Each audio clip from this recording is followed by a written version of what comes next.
So if I do want to become, okay, so I understand that this season of my life, I can do whatever I want in terms of I can aim at whatever I want. Doesn't mean I'm going to be good at it. But if I just want to be more productive in the goals that I am aiming at, so say, this podcast means a lot to me. So I want to be more productive when it comes to figuring out how to move this podcast forward, how to innovate, how to solve some of the problems and challenges that we face. What are the first things that spring to mind when I start speaking about productivity with a very focused task? I mean, I think a challenge for you is going to be that this podcast has gotten so big and you've gotten so competent at it that you're going to be in what a rut of competence, or what economist Russ Roberts told me, a hammock of competence. You're in an area where you're so comfortable and so successful that getting better is going to be harder because there's disincentive from changing anything that you're doing, right? You have to take some risk. I mean, you know that. You're an entrepreneur. If you're going to want to get better, you're going to have to take some risk. I think that's going to be a difficult thing to do because, there are people in this room that depend on you. Risk for you is risk for them too. And so I think you have to start thinking about what would be some smart risks if you want to innovate with the podcast. What might that look like? And finding ways to run small experiments. I'm a huge fan of low stakes practice, right? How can you set up some low stakes practice for what might be a worthwhile larger experiment? And I think that's the same for individuals progressing in their career. Like, I love this phrase. My absolute favorite phrase in Range is a paraphrase from this woman named Herminia Ibarra, who's a professor at the London Business School, and she studies how people make work transitions. So her phrase was, "We learn who we are in practice, not in theory." So the thesis of her work is that there's this idea that you can just introspect and go forth and know what you should be doing. Like Clark Kent running into a phone booth and ripping off comes out as Superman. But work is part of identity, and it doesn't change like that from introspection. You actually have to go try something, see how it went, what was unexpected. What did you learn that you might be interested in or that you're better at that you didn't? What's something that you're good at that you realize you're not using?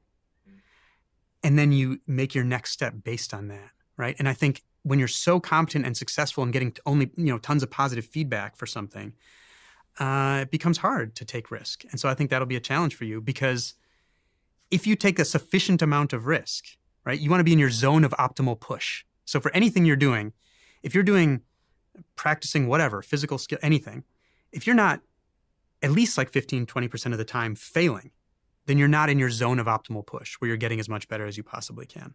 And I think when you have something that's very successful, that's hard. And so I would start thinking about what risks you're willing to take. And it doesn't mean it's a failure if something goes backward, right? If the views go down or whatever metric you're measuring on. It's interesting. It's obviously it's one of my great obsessions in life.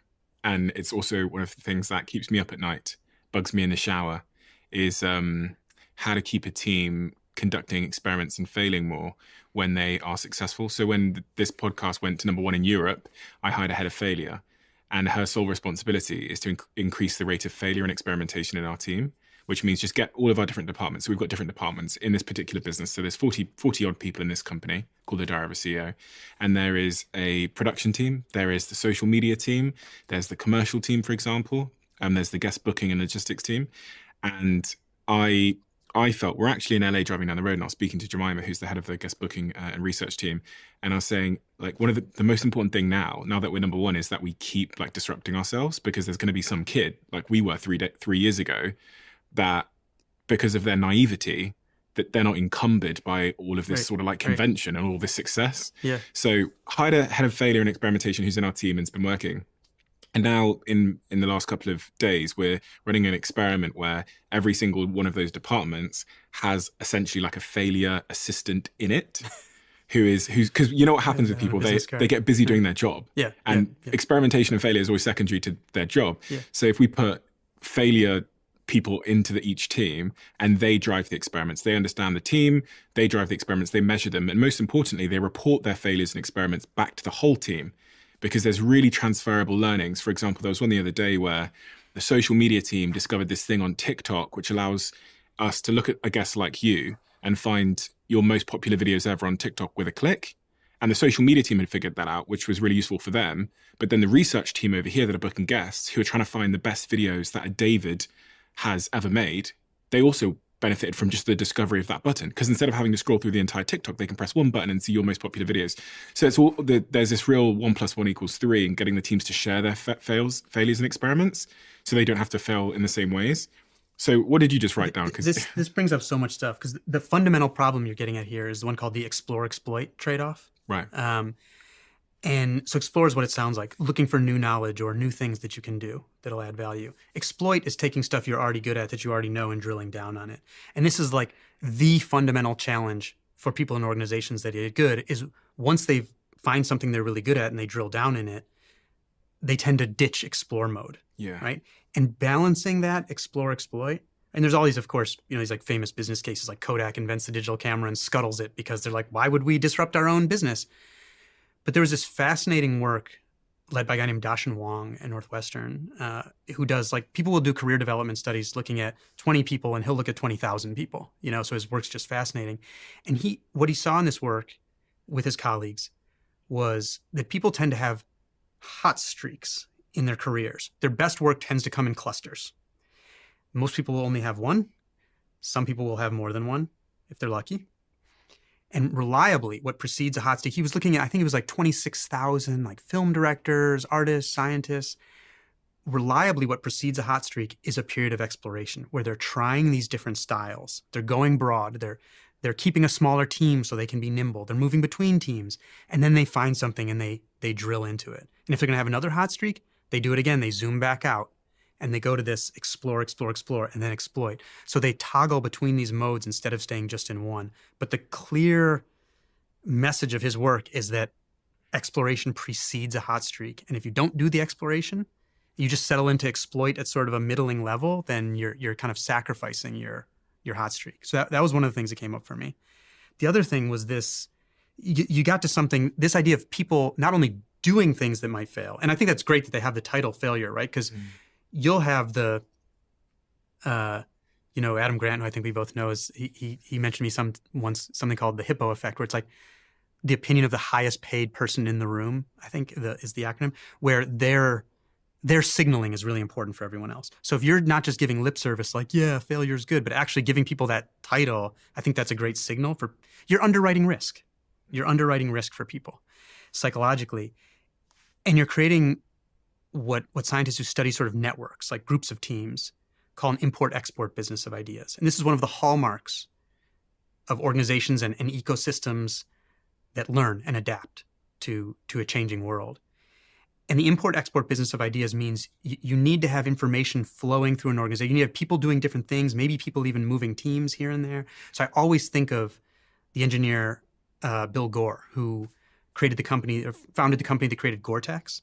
And he fashioned the company based on his observation that organizations often do their most impactful work in times of crisis because the disciplinary boundaries go out the window and people start, what can I learn from my neighbor, and working together. Or as he liked to say, real communication happens in the carpool, which I think is a funny saying, but I worry about that with more hybrid and remote work, where you can't necessarily just rely on serendipity for people to be sharing these ideas in this informal way. And so I actually think we have to be a lot more thoughtful about setting up our own import-export business of ideas internally. And it sounds to me like that's what you're doing.